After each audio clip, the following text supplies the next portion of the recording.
నరేంద్ర మోడీ గారు ప్రభుత్వాన్ని ఏర్పాటు చేసిన అని అనుకున్నాడు. కానీ మహారాష్ట్ర ప్రజల తిరస్కారానికి గురై ఈరోజు తలెత్తుకోలేని పరిస్థితులు మహారాష్ట్రలో ఉద్భవించినాయి. కాబట్టి తెలంగాణలో నరేంద్ర మోడీ గారు బీజేపీ ఇదే రకమైన ప్రయోగం చేస్తారా చేయరా చూడాలి. నెంబర్ 1.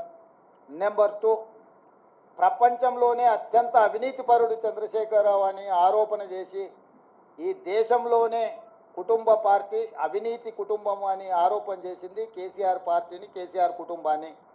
వీళ్ళతో బీజేపీ ఎట్లా జట్టు కడుతుంది, ఎట్లా సమర్థించుకుంటారో బీజేపీ నాయకులు ఇప్పుడు ప్రజలకు వివరించాలి. వీటన్నిటి నేపథ్యంలో ఈ అన్నిటిని విశ్లేషించడానికి ఇంకా కొంత సమయం పడుతుంది.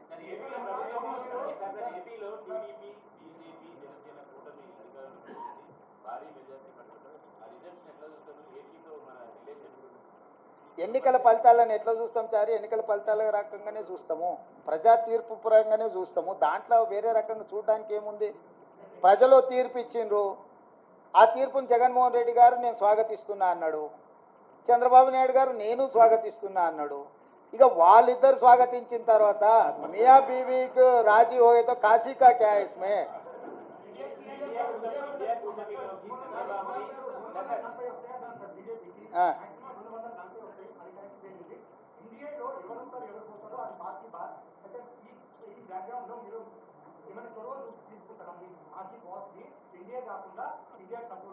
నీ సూచన ఏంది రాహుల్?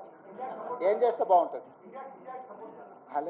నీ సూచన ఏందంటూ అది ఒకవేళ నీ సూచన మా అందరి నాయకుల ముందు పెడతా, వాళ్ళందరూ కూడా రాహుల్ సూచన బాగుందంటే ఆ విధంగానే ముందుకు పోయి ఆ రాహుల్తో మాట్లాడదాం. ఏ ప్రభుత్వమైనా ఏర్పడినప్పుడు ఆహ్వానించినప్పుడు పార్టీలో చర్చించి నిర్ణయం తీసుకుంటాం. వ్యక్తిగా నేను నిర్ణయాలు తీసుకోవడానికి ఉండదు. పార్టీ సూచనల మేరకే నేను వ్యవహరించాల్సి ఉంటుంది. ఇది సిద్ధాంతపరంగా రాజకీయ పరంగా పార్టీ తీసుకోవాల్సిన నిర్ణయము. ఏ ప్రభుత్వం ఏర్పడ్డా స్నేహపూర్వకమైన వాతావరణంలో సమస్యలు పరిష్కరించుకుంటామని నేను ముందే చెప్పిన. ఈరోజు కూడా నేను ఆ మాటకు ఉన్నా. ఆంధ్రప్రదేశ్లో ఏ ప్రభుత్వం ఏర్పడ్డా ఆ ప్రభుత్వంతో సంప్రదింపులు చేపట్టి రాష్ట్ర సమస్యల్ని శాశ్వతంగా పరిష్కరించుకుంటాము. ఉమ్మడి క్యాపిటల్ చట్టపరంగానే సమస్య పరిష్కారం అయిపోయింది. హైదరాబాద్ నగరం ఇప్పుడు తెలంగాణకు రాజధాని అంటే ఒక కీలకమైన సమస్య ఆల్రెడీ చట్టపరంగా పరిష్కారం అయింది. మిగతా ఆస్తుల పంపకాలకు సంబంధించి, నీటి పంపకాలకు సంబంధించి ఉన్న సమస్యల్ని తప్పకుండా కూర్చుంటాం, చర్చించుకుంటాం, పరిష్కరించుకుంటాం. మాకేం బేసిజాలు లేవు. రాష్ట్రం యొక్క అభివృద్ధి, రాష్ట్రం యొక్క అభ్యున్నతి కోసము ఎవరితోనైనా చర్చించడానికి మేము సిద్ధంగా ఉన్నాం, పరిష్కరించుకుంటాం. ఏం ప్రభాకర్?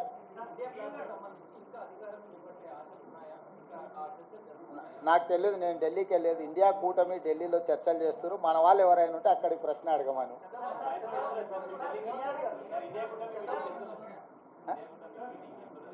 ఇండియా కూటమిలో జాతీయ నాయకులు ఆ కూటమిలో ఉన్న వివిధ భాగస్వాములనే ఇప్పటికి పిలిచిండ్రు. ఇంతవరకు అయితే ఆహ్వానం రాలేదు. ఏదైనా ఢిల్లీకి సూచన చేస్తే మీరు తప్పకుండా వెళ్తారు. క్యాబేసి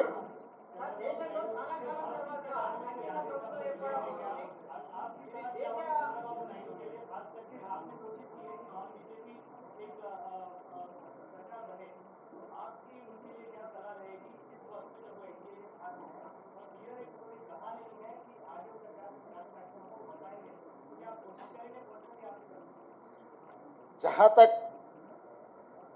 मेरा सुझाव मोदी जी को, मोदी जी का गारंटी की वारंटी खत्म हो चुकी है, इसीलिए मोदी जी तुरंत जिम्मेदारी लेकर इस्तीफा दिए तो प्रधानमंत्री कुर्सी को उनके लिए शोभा है। इसीलिए मैं एक ही मोदी जी से डिमांड करता हूं कि तुरंत आप प्रधानमंत्री कुर्सी को इस्तीफा दे दीजिए, क्योंकि आपके वारंटी की गारंटी खत्म हो चुकी है।